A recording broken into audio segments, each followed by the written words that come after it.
Sadly, this last 2 years when we got over here, we paid almost 2.5 million kronas to buy quotas, and those 2.5 million kronas is worth nothing now.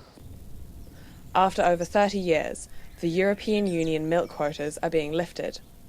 Originally introduced as a short-term measure to curb overproduction, the scheme has become outdated as foreign markets open up abroad.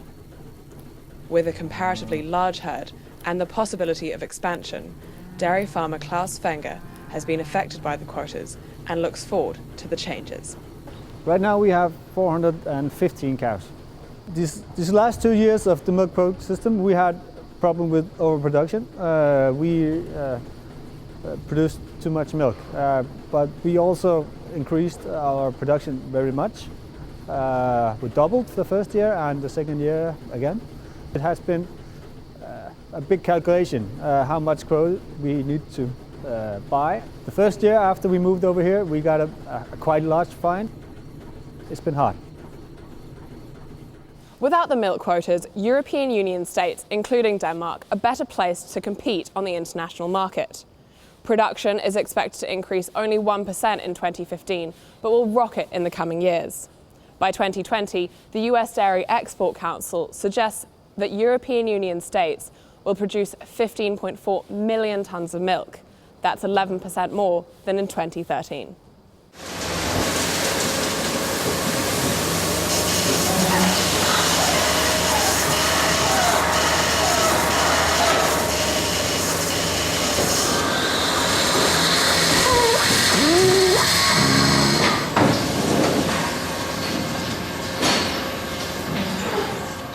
We can make Arla bigger and make sure that they have more material or more resources to work with. So we'll make them a bigger company. Unsurprisingly, Arla is welcoming the changes. When we asked for a comment, Chief Press Officer Thias Brugger said, "With more milk coming in, Arla must look for more new markets outside the EU. We are actively pursuing new markets and have recently signed new partnerships or joint ventures in Australia, Brazil, Ivory Coast, and we have established new sales offices in Southeast Asia and Latin America." But not everyone is welcoming the changes, and there are negative economic ramifications that some in the industry fear. I mean, we've had quotas for 30 plus years, and prices have remained relatively stable. I definitely take the point that I think that volatility is the key word. Whether it means an absolute collapse, I'm not so sure at this moment in time, but I think what will happen and what is the big challenge for the sector is the speed at which the market changes and how that actually affects the prices is going to be much quicker.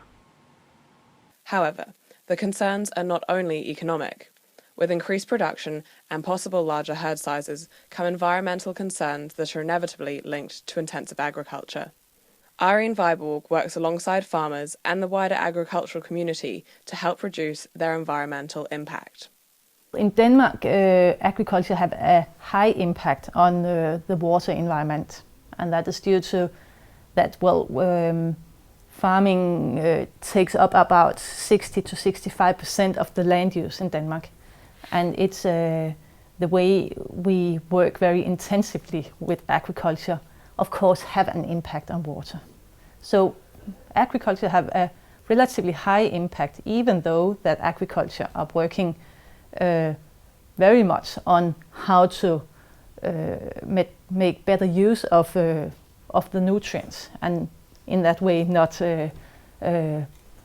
letting the nutrients going out to the water environment. There are big challenges in finding the right balance.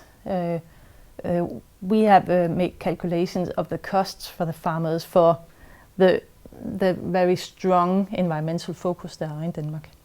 And the costs are very high. Of course, we all as citizens want a clean environment, but we have to find the balance where the farmers are still able to be farmers. As the European Union bids farewell to the milk quotas, some are embracing these changes, whilst others remain sceptical, citing negative economic and environmental impacts. Will the EU dairy industry be able to remain sustainable in a post-quota world? Only time will tell.